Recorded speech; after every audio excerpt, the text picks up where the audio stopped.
Ajur Rasidin.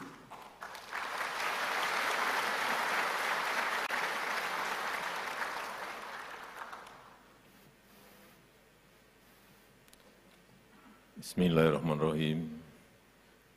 Assalamualaikum warahmatullahi wabarakatuh.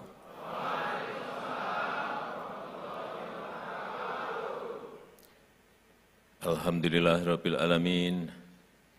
Asyhadu an la ilaha illallah wahdahu la syarikalah wa asyhadu anna Muhammadan abduhu wa rasuluh allati la nabiyya ba'dah amma ba'du.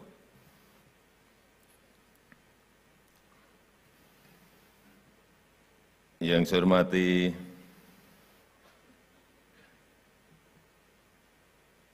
para pimpinan dan ketua lembaga negara yang hadir, yang saya hormati para Menteri Kabinet Indonesia Maju hadir bersama saya, Pak Menko PMK, Pak Menhan, Bapak Menteri Perdagangan, Panglima TNI, Kapolri,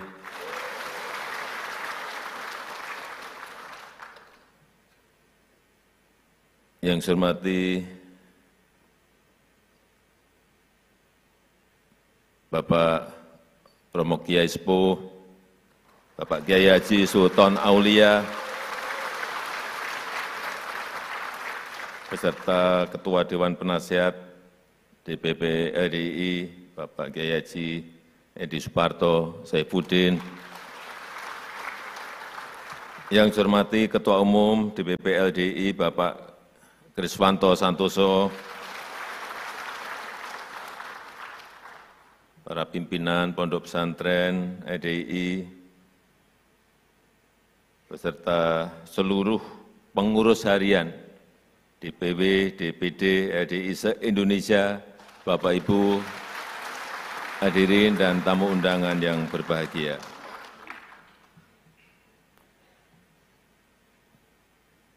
Selalu di mana-mana yang kita bicarakan adalah harapan kita kepada Indonesia Emas 2045.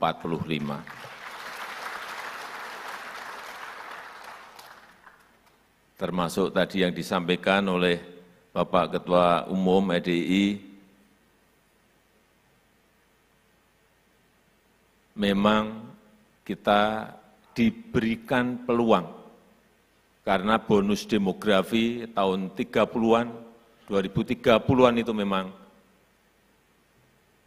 biasanya dalam sebuah peradaban negara itu diberi kesempatannya satu kali.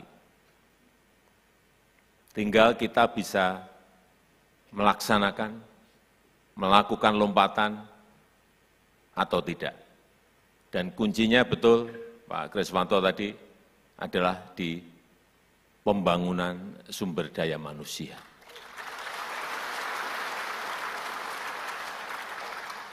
Jadi LDI sudah betul. Tadi yang disampaikan oleh Pak Kris tadi betul. Kebangsaan, keagamaan, pendidikan, kesehatan. Sehingga terbentuk sebuah karakter manusia yang betul-betul Indonesia.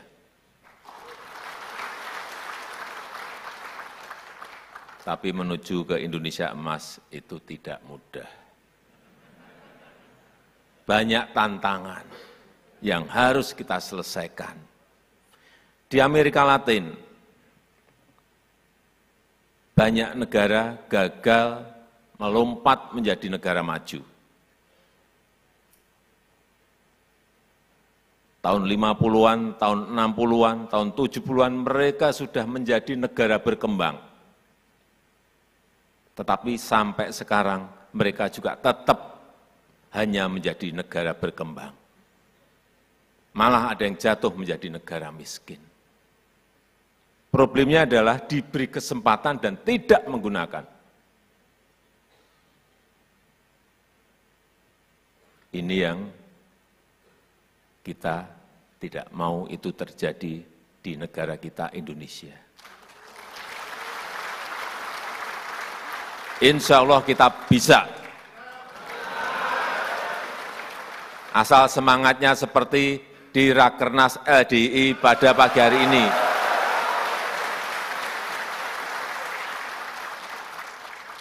Ya karakternya memang harus semangat. Karena yang kita hadapi ada tantangan.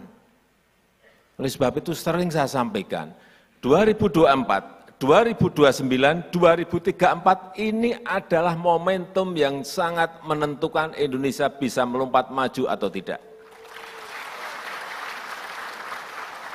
Sehingga dibutuhkan kepemimpinan nasional yang kuat, persatuan yang kuat, kekompakan yang kuat. Tanpa itu, sekali lagi, tantangan yang kita hadapi tidak mudah.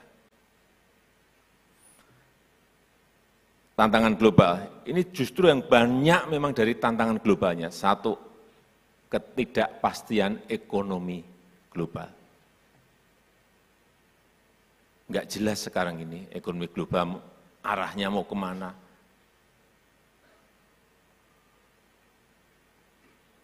Baru bisa menyelesaikan satu saja muncul persoalan ekonomi yang lainnya.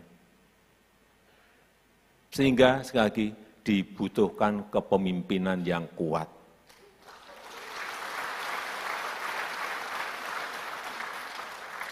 Jadi yang ditampilkan tadi pencak silat tadi benar.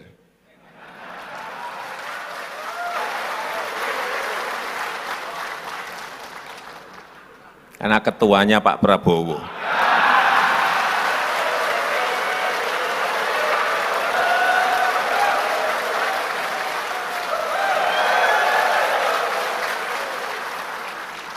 Sekjennya Pak Teddy.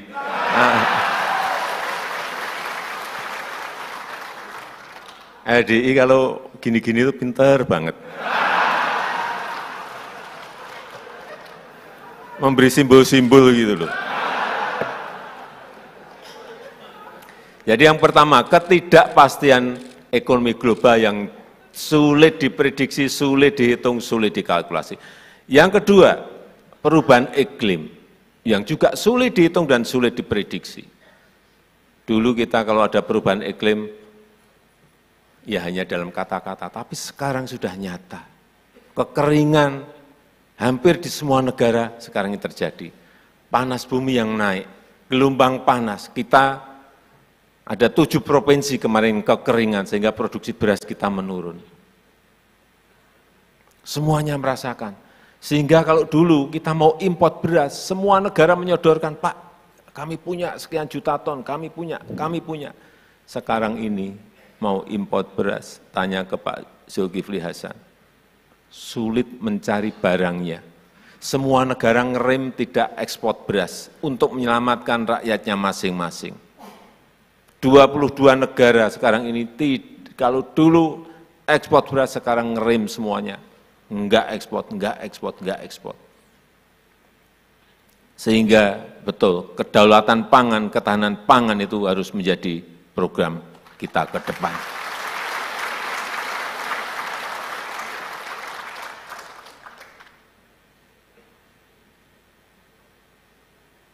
Ketidakpastian ekonomi global satu, yang kedua perubahan iklim, yang ketiga perang. Perang di Ukraina belum rampung, ditambah lagi sekarang dengan perang di Gaza. Kelihatannya dulu saya berpikir, kita semua mungkin berpikir sama, Ukraina jauh sekali dari Indonesia. Apa dampaknya? Enggak akanlah berdampak kepada kita. Ternyata dampaknya nyata dan ada.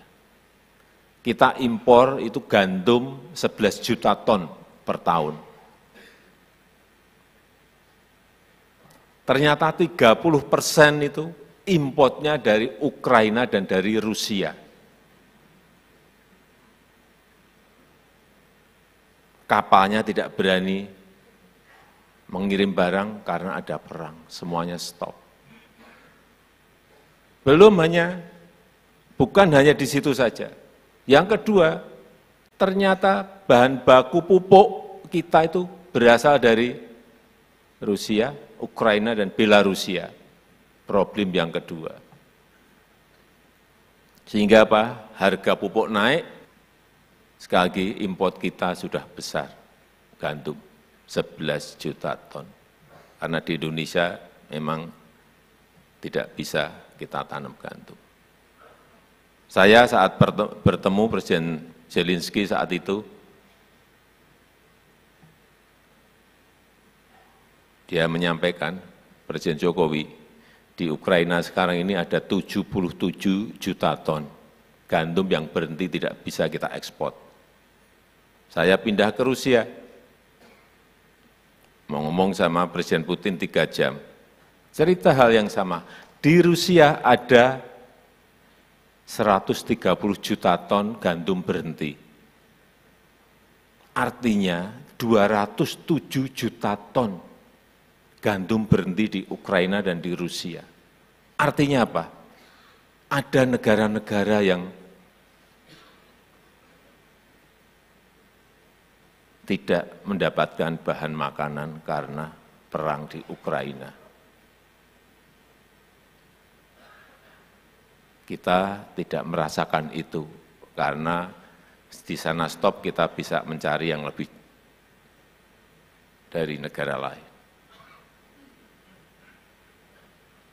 Perang di Gaza, hati-hati.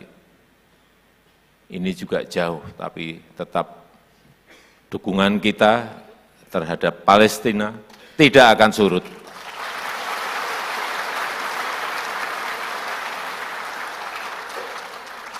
Coba Bapak Ibu lihat, Menteri Luar Negeri Bu Retno Marsudi waktu di Dewan Keamanan PBB, paling lantang, paling keras, dan paling menentang.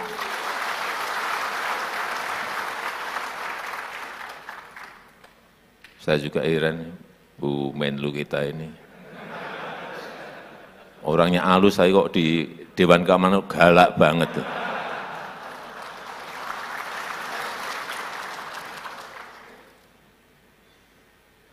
Kembali, jadi artinya apa? Peluangnya ada, tetapi tantangannya juga sangat besar. Inilah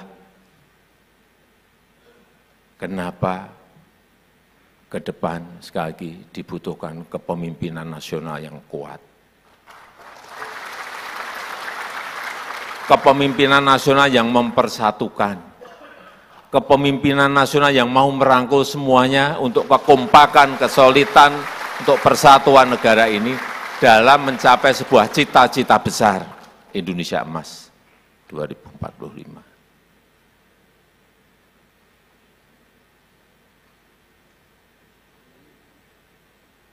Itulah tantangan yang ke depan semakin tidak mudah.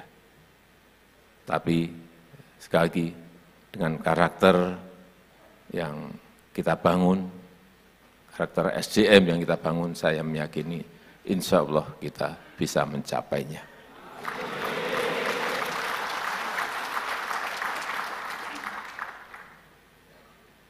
Terakhir, ini pertanyaan mudah.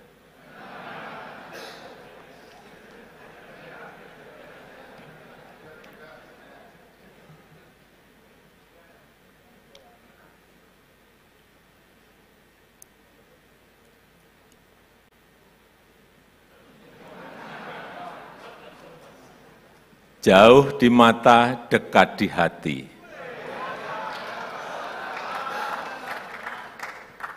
Yang bisa jawab silahkan tunjuk jari.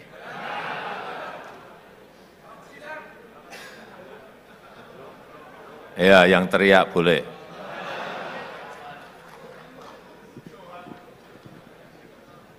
Dari Mojokerto, Pak Presiden. Dari Mojokerto, jauh di mata, dekat di hati. Itu mudah, empedu.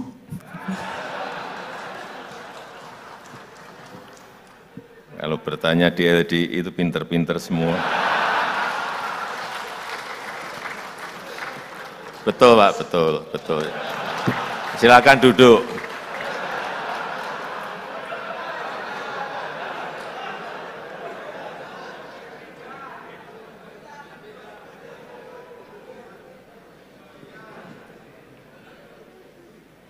Untuk ibu-ibu,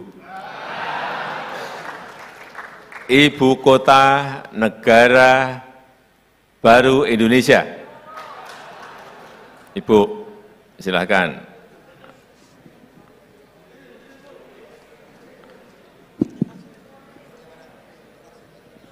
Ibu Kota Negara Baru Indonesia. Bismillahirrahmanirrahim. 2024 insya Allah IKN Bapak Presiden. Terima kasih.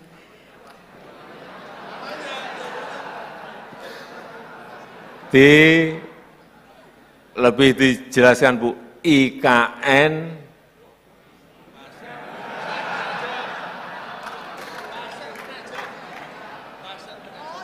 Nama kotanya Pasar Penajam.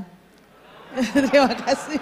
Ibu Kota Negara Republik Indonesia. Ibu Kota Negara Baru Indonesia.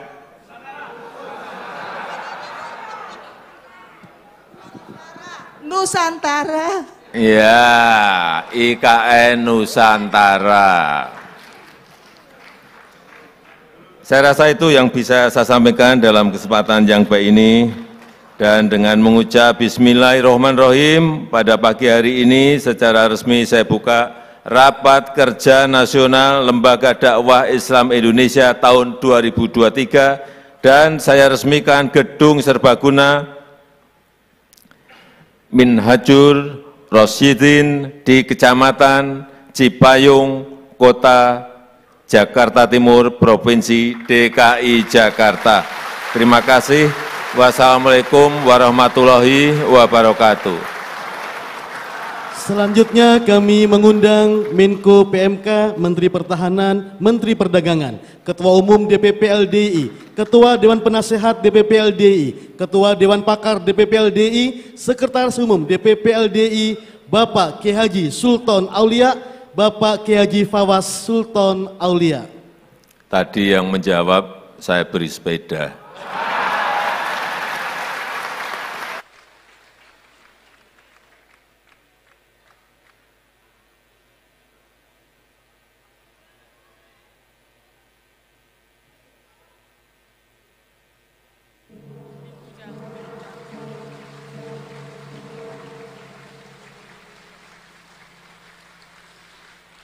Selanjutnya mohon berkenan Bapak Presiden menandatangani prasasti peresmian Gedung Serbaguna Minhajur Rosyidin, Jakarta.